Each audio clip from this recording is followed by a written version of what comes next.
Assalamualaikum warahmatullahi wabarakatuh. Om Swastiastu, Namo Buddhaya. Perkenalkan, kami dari kelompok 1. Pada kesempatan kali ini, kami akan memaparkan materi mengenai subjek hukum internasional dengan anggota saya Aura Dinda Diazara Yahya, Brilianti Intan Ningrum, Ratih Cahya Ningrum, serta Sukma Rahayu Ningsih.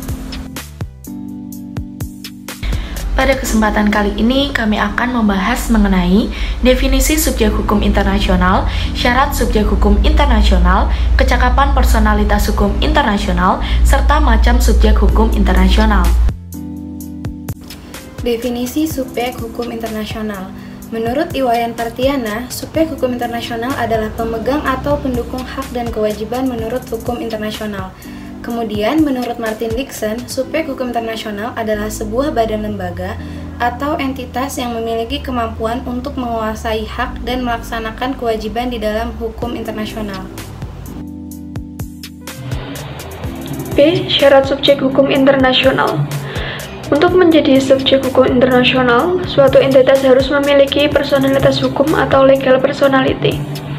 Untuk dapat dikatakan telah memiliki personalitas hukum, entitas tersebut harus memiliki beberapa kecakapan tertentu.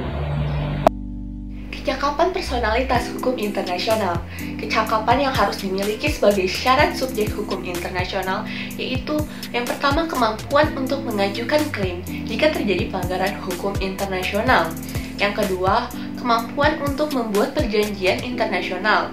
Dan yang ketiga, memiliki keistimewaan dan kekebalan dari yurisdiksi nasional sebuah negara.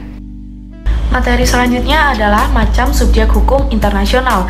Macam subjek hukum internasional terdiri dari negara, tata suci atau Vatikan, palang merah internasional, organisasi internasional, individu, serta pihak berperang. Negara pada awalnya merupakan satu-satunya entitas yang memiliki karakter dan memegang status penuh sebagai subjek hukum internasional. Dalam Konvensi Montevideo disebutkan unsur-unsur apa saja yang dapat menjadikan negara sebagai subjek hukum internasional. Salah satunya adalah penduduk yang tetap, wilayah yang pasti, pemerintah, serta kemampuan untuk berhubungan dengan negara lain. 2. Tahta Suci Vatikan. Yang dimaksud dengan Tahta Suci Vatikan adalah Gereja Katolik Roma yang diwakili oleh Paus di Vatikan.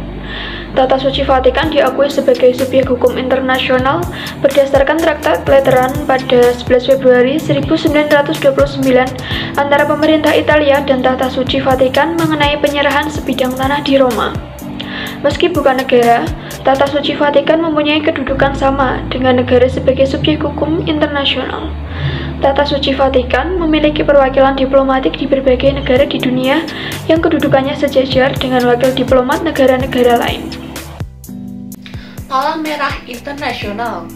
Subjek hukum internasional yang bersifat terbatas, yang lahir karena sejarah, yang kemudian kedudukannya diperkuat dalam perjanjian-perjanjian dan konvensi-konvensi Palang Merah.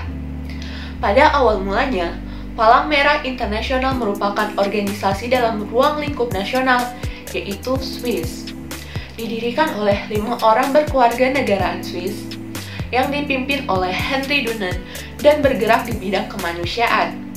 Kegiatan kemanusiaan yang dilakukan oleh Palang Merah Internasional mendapatkan simpati dan meluas di banyak negara, yang kemudian membentuk Palang Merah Nasional di masing-masing wilayahnya. Palang Merah Nasional dari negara-negara itu kemudian dihimpun menjadi Palang Merah Internasional atau International Committee of the Red Cross dan berkedudukan di Jenewa, Swiss. Saat ini, Palang Merah Internasional secara umum diakui sebagai organisasi internasional yang memiliki kedudukan sebagai subjek hukum internasional, walaupun dengan ruang lingkup yang sangat terbatas. Organisasi internasional. Berdirinya organisasi internasional pada hakikatnya didorong oleh keinginan untuk meningkatkan dan melembagakan kerjasama internasional secara permanen dalam rangka mencapai tujuan bersama. Jika suatu organisasi internasional belum mampu menunjukkan kemandiriannya, maka organisasi internasional yang demikian dikatakan tidak atau belum berkedudukan sebagai subjek hukum internasional. Klasifikasi organisasi internasional menurut Theodore A. Columbus dan James H. Wolfe. Yang pertama, organisasi internasional yang memiliki keanggotaan global dengan maksud dan tujuan yang bersifat umum. Contohnya yaitu PBB. Yang kedua, organisasi internasional yang memiliki keanggotaan global dengan maksud dan tujuan yang bersifat spesifik. Contohnya yaitu World Bank dan juga UNESCO. Yang ketiga, ada organisasi internasional dengan keanggotaan regional dengan maksud dan tujuan global. Contohnya yaitu ASEAN dan juga Europe Union. Yang keempat, ada organisasi internasional dengan keanggotaan yang regional atau kawasan, tapi dengan maksud dan tujuan yang spesifik. Contohnya yaitu NAFTA. Individu. Pada awal masa pertumbuhan hukum internasional, individu hanya sebagai subjek hukum nasional. Dalam perkembangannya, hukum internasional sudah memberikan hak-hak dan memikulkan kewajiban-kewajiban berdasarkan hukum internasional secara langsung kepada individu. Lahirnya Deklarasi Universal tentang Hak Asasi Manusia pada tanggal 10 Desember 1948, diikuti dengan lahirnya beberapa konvensi-konvensi hak asasi manusia di berbagai kawasan. Dan hal ini semakin mengukuhkan eksistensi individu sebagai subjek hukum internasional yang mandiri. Dasar hukum yang menyatakan individu sebagai subjek hukum internasional yang pertama, Perjanjian Versailles tahun 1919, pasal 297 dan 304. Yang kedua, Perjanjian Upper Silesia tahun 1922.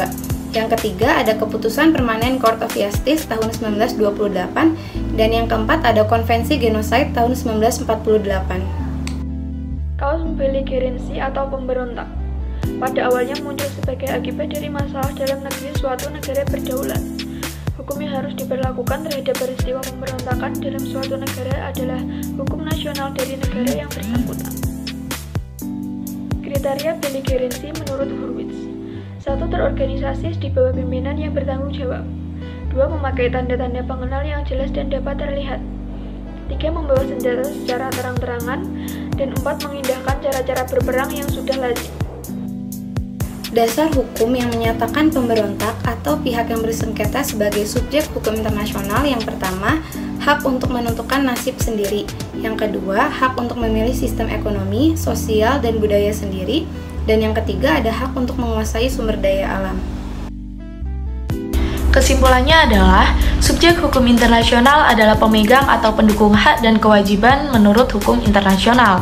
Subjek hukum internasional juga dapat diartikan sebagai pemegang hak istimewa prosedural untuk mengajukan tuntutan di muka pengadilan internasional dan pemilik kepentingan-kepentingan yang telah ditetapkan oleh ketentuan hukum internasional. Baik, karena pemaparan materi dari kelompok kami telah usai, saya selaku moderator dari kelompok 1 mengucapkan terima kasih serta memohon maaf apabila ada kesalahan kata. Wabillahi taufiq wal hidayah. Wassalamualaikum warahmatullahi wabarakatuh. Om Swastiastu, Namo Buddhaya.